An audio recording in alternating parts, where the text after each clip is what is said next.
ऐसे क्या पूछने आया था? लड़का के विषय में क्या हो गया? लड़का के विषय में 35 साल का हो गया, कुछ करता नहीं है। 35 साल का हो गया, कुछ करता नहीं। पर्ची किसके नाम से कटवाई आपने? लड़का के नाम से कटवाई है। माइक से बोलिए ना। जी, लड़के के नाम से कटवाया। क्या नाम लड़के का? अमित कुमार सिंह। अमित कुमार। यही नाम से पर्ची कटवाई?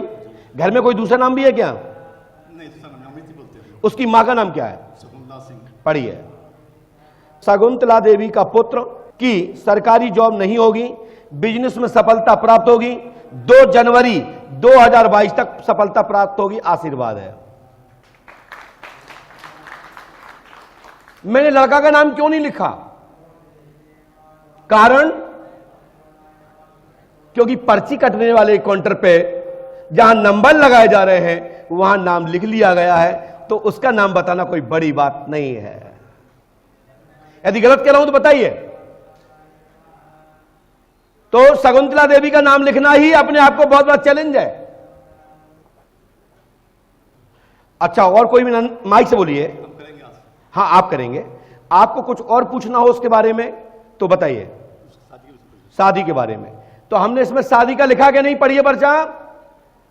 इनने कहा उसके रोजगार के लिए, लेकिन बाद में कह रहे हैं उनकी शादी और हो जाए, तो इसमें शादी लिखी कि नहीं लिखी? दिखाई दे रहा है?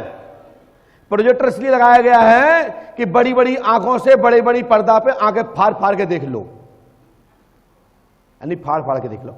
बुंदेलखंड है ना।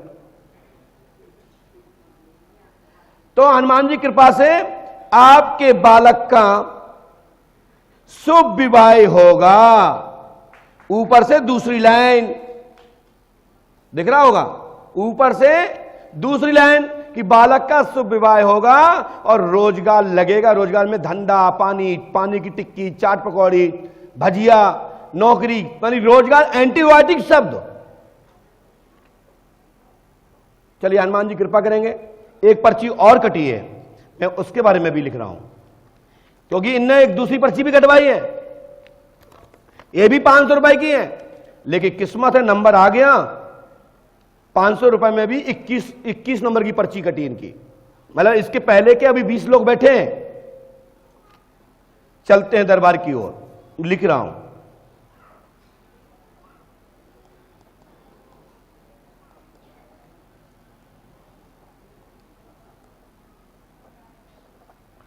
अब सोचिए, लड़के का नाम लिखते तो कोई बड़ी बात नहीं थी, क्योंकि पर्चे पे लिखा हुआ है, और उनकी मां का नाम लिख दिया तो इनको भी तसल्ली मिल गई कि गुरुजी हमारी बात को सही सही पकड़ पा रहे हैं, समझ पा रहे हैं, अब मेरा काम हो जाएगा।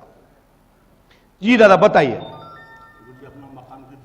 शीघ्र भवन निर्माण होगा, वर्ष 2024 में अपने मकान में प्रवेश करेंगे, आशीर्वाद है। और आपका भवन निर्माण होगा। पर्ची पढ़ पा रहे होंगे, मैंने बड़ा बड़ा शब्द लिखा है जिससे कि हर व्यक्ति पढ़ सके। समझ में आ रहा भैया? क्या लिखा है? भवन निर्माण होगा, वर्ष 2021-2024 में अपने घर में प्रवेश करेंगे, निवास होगा, आशीर्वाद है। दाइए दादा, ठीक है। लेकिन बोलिए, क्या पूछना चाहते हो?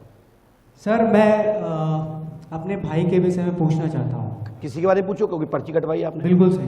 बोलिए। सर, मेरा भाई पंकज, मैंने जिसके नाम से पर्ची कटाई, मेरा भाई पंकज जिसके नाम से मैंने पर्ची कटाई है, वो 2-3 साल से खाना नहीं खा रहा है, डेली शराब पीता है। सुनिए, मैं जितना लिखा सुनिए। मदरा का कारण है, मदरा छूटेगी। पंकज कुमार के ऊपर प्रेत बाधा है, 18 फरवरी से लाभ होगा, आशीर्वाद है। शराब, आपने शराब बोला, मैंने मदरा लिखा है। आप पढ़े लिखे हैं, आपने किसी को बताया तो नहीं था? नहीं सर। ऐसे आपने रात बरात किसी को कहीं किसी चौराहे पर तो नहीं बोला था? नहीं सर। कहीं पर्ची में लिख के तो नहीं देना पड़ता कि भाई पर्ची कटवाई तो बताओ जा, मैं तुम्हारी समस्या क्या है? नहीं गुरु। बोलिए श्री हनुमान जी पंडोखर सरकार की जय। धन्यवाद। हो सकता था कि यही पंकज होते, हो सकता था कि वो शराब ना पीते होते थे, तो ये पर्चा गलत होता कि नहीं होता? लेकिन अति असंभव। अब कोई बंद कमरे में से आए और बाहर कर लगे गुरुजी ने हमारी नहीं बताई, सही नहीं बता पाए, तो आप क्या कहोगे? ऐसा हो सकता है? ये मान लेना कि उसकी पोल खुली होगी, अंदर गधा बना दिया होगा पकड़ मार मार के, इसलिए बाहर कहीं बीवी ना मानने लगे, पत्नी ना मानने लगे, बहन भाई ना मानने लगे, माता पिता ना डांटने लगे, या मेरा पति ना डांटने लगे, इसलिए वो बाहर आकर के गुमराह कर रही है या कर रहा है। इसलिए मैं निमंत्रण देता हूं, कोई कहता है मुझे बंद कमरे में गुरुजी ने गलत बताया, तो खुले दरबार में आमंत्रित करता हूं।